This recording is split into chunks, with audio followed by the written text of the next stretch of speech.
শিক্ষার্থী বন্ধুরা, আজকে আমি যে সাজেশনটি নিয়ে উপস্থিত হয়েছি সেটি হচ্ছে ক্লাস 12-এর পলিটিক্যাল সায়েন্স সাজেশন।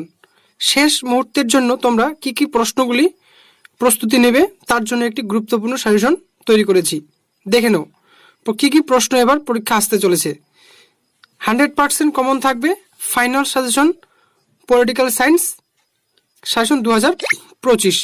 আশা করব আমার এই সাজেশন থেকে গত বছর যেমন কমন ছিল এবছরও 100% কমন থাকবে, এটাই আমি আশা করছি। দেখে নাও প্রথম কোশ্চেনটা কি, ক্ষমতা বলতে কি বোঝায়, ক্ষমতার মূল উপাদানগুলি আলোচনা করো। নেক্সট কোশ্চেন, বিশ্বায়ন কাকে বলে, বিশ্বায়নের প্রকৃতি বা রূপগুলি আলোচনা করো। এই যে দুটো প্রশ্ন আমি তোমাদের সামনে তুলে ধরেছি, এই দুটি প্রশ্নই মধ্যে একটা প্রশ্ন ফাইনালে 100% থাকবে। যদি পরীক্ষাতে না থাকে তাহলে আমি ইউটিউব ভিডিও করানো ছেড়ে দিব। বন্ধুরা তোমরা দেখো, এই দুটি প্রশ্ন যদি না থাকে তাহলে আমি ইউটিউব ভিডিও করা ছেড়ে দিব, এবং আমার যে প্রাইভেট ছাত্রছাত্রীদের আমি নোটস দিয়ে থাকি বা সাজেশন দিয়ে থাকি সেই সাজেশনটি আমি তোমাদের সামনে তুলে ধরেছি। এই দুটি প্রশ্ন আমি আমার প্রাইভেট ছাত্রছাত্রীদের করিয়েছি, তোমার সামনে আমি তুলে ধরেছি, তোমরা দেখে নাও। যদি না আসে বন্ধুরা তাহলে আমি ইউটিউব ভিডিও করা ছেড়ে দিব, তোমরা দেখে নাও দুটি প্রশ্ন। নেক্সট আরেকটা কোশ্চেন তোমরা প্র্যাকটিস করবে, জাতীয় স্বার্থ কাকে বলে, জাতীয় স্বার্থ রক্ষার বিভিন্ন উপায়গুলি আলোচনা করো। তোমরা দেখতে পাচ্ছ 2 নম্বর দাগের এ নাম্বার কোশ্চেনটা দেখো। এবছর মনে করো এই কোশ্চেনটি প্রশ্ন ছাপা হয়ে গেছে, তোমরা গিয়ে মাত্র উত্তরটা লিখে আসবে, এটাই তোমাদের কাজ বাকি। দেখো বন্ধুরা, গোটা ইউটিউবে তোমাদের এইভাবে কেউ সাজেশন আমার দিবে না বলে আমার মনে হয়, কারণ এই প্রশ্নটা এবার পরীক্ষাতে কোশ্চেন ছাপা হয়ে গেছে, তোমরা গিয়ে উত্তরটা লিখে আসবে, এটাই তোমাদের কাজ বাকি। কি প্রশ্নটা দেখে নাও, উদারনীতিবাদ কাকে বলে, উদারনীতিবাদের মূল বৈশিষ্ট্যগুলি বা সূত্রগুলি বা নীতিগুলি আলোচনার। প্রশ্নটা যেভাবে আসুক না কেন উত্তরটা তোমাদের একই হবে। প্রশ্নটা যায় তোমরা 3-এর 2 নম্বর দাগে যায় দেখবে, এই প্রশ্নটা গিয়েই পাবে।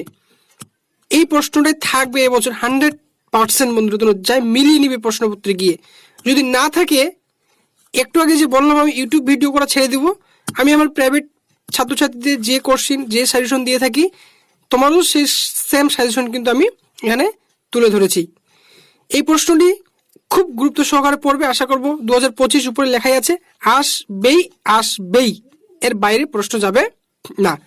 নেক্সট আরেকটা কোশ্চেন আমি রেখেছি, গান্ধীজির চিন্তাধারায় মূল বৈশিষ্ট্যগুলি বা সূত্রগুলি আলোচনা করো। এই প্রশ্নটা পড়ার পর যদি সাথে সময় থাকে তোমরা এই প্রশ্নটাকে রেডি করবে।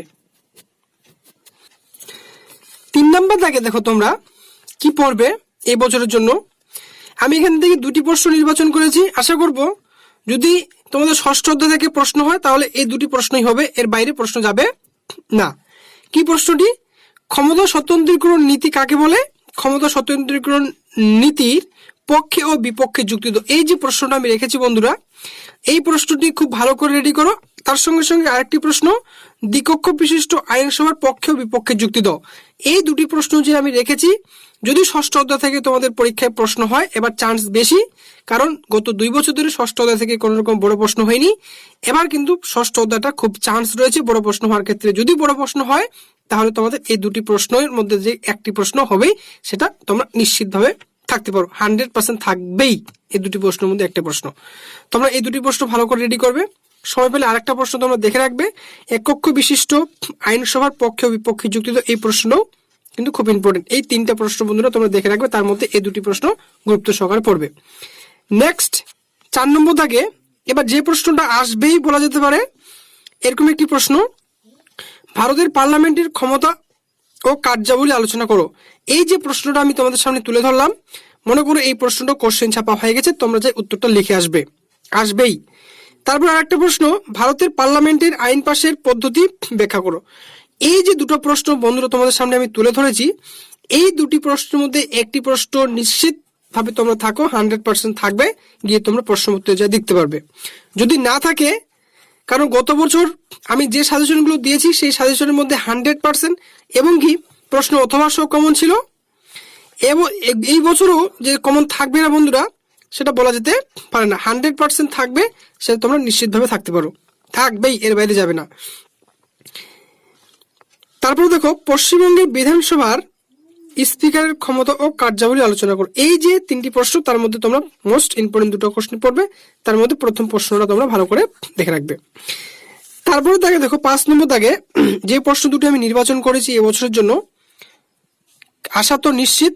মনে করো প্রশ্নপত্র গিয়ে তোমরা এই দুটি প্রশ্নই দেখতে পাবে। মনে করো প্রশ্নপত্রে গিয়ে প্রশ্ন ছাপা হয়ে গেছে, তোমরা যা খালি উত্তরটা লিখে আসবে, এটাই তোমাদের কাজটা বাকি রয়েছে। কি প্রশ্ন দুটি? ভারতের রাষ্ট্রপতির ক্ষমতা ও পদমর্যাদা আলোচনা করো। আরেকটি প্রশ্ন, ভারতের কোন একটি অঙ্গরাজ্যের মুখ্যমন্ত্রীর ক্ষমতা ও পদমর্যাদা আলোচনা করো। এই যে দুটি প্রশ্ন, এই দুটি প্রশ্নের মধ্যে মনে করো দুটি প্রশ্নই এবার অথবা দিয়ে থাকবে, যে কোনো তোমাদের একটি প্রশ্ন এখান থেকে করতে হবে। এই দুটি প্রশ্নের মধ্যে একটা প্রশ্ন 100% আসবেই। যদি না আসে তাহলে আমি ইউটিউব ভিডিও করা ছেড়ে দিব, এটা তোমাদের নিশ্চিতভাবে আমি বলছি। তোমরা মিলিয়ে নিবে প্রশ্নপত্রে গিয়ে দুটি প্রশ্নের মধ্যে একটা প্রশ্ন, ঠিক আছে? তারপর 6 নম্বর দাগে দেখো বন্ধুরা, এই 6 নম্বর প্রশ্নটা হচ্ছে তোমাদের নবম অধ্যায় থেকে। যদি নবম অধ্যায় থেকে প্রশ্ন হয় তাহলে ষষ্ঠ অধ্যায় থেকে প্রশ্ন হয় না, আর ষষ্ঠ অধ্যায় থেকে প্রশ্ন নবম অধ্যায় থেকে হয় না। তবে এটাতে চান্স কম হলো বন্ধুরা, তোমরা এই প্রশ্নটা দেখে রাখবে, ভারতের সুপ্রিম কোর্টের গঠন ও কার্যাবলী আলোচনা করো। এই প্রশ্নটা আসার চান্স এবার 99% বলা যেতে পারে, 100% বলা যেতে পারে, কারণ এই কোশ্চেনটা এবার খুবই ইম্পর্টেন্ট। তারপর প্রশ্নটা, ভারতের বিচার ব্যবস্থার বৈশিষ্ট্যগুলি আলোচনা করো। এই যে প্রশ্নটা রয়েছে এই প্রশ্ন প্রবল ইম্পর্টেন্ট। তারপরে ভারতের আদালতের গঠন ও কার্যাবলী আলোচনা করো। এই তিনটে প্রশ্ন বন্ধুরা, এই তিনটে প্রশ্নের মধ্যে প্রথম যে দুটো প্রশ্ন রয়েছে তার মধ্যে প্রথম প্রশ্নটা প্রবল ইম্পর্টেন্ট। যদি প্রশ্ন হয় তাহলে এই প্রশ্নটাই হবে নবম অধ্যায় থেকে, নচেত কোনো প্রশ্নই হবে না। তাহলে ষষ্ঠ অধ্যায় তোমাদের এই দুটো আগের দুইটা প্রশ্নকে যেটা দেখালাম সেই দুটি প্রশ্ন পড়তে হবে। ঠিক আছে, থ্যাংক ইউ ভিডিও দেখার জন্য। যদি আমার এই চ্যানেলে তোমরা নতুন হও তাহলে অবশ্যই চ্যানেলটাকে সাবস্ক্রাইব করে রাখবে এবং এই ভিডিওটি বেশি বেশি করে শেয়ার করবে, যেন তোমাদের অন্যান্য বন্ধু বান্ধবগুলো দেখে আমার এই ভিডিও দেখে সবাই উপকৃত হতে পারে। ঠিক আছে, থ্যাংক ইউ।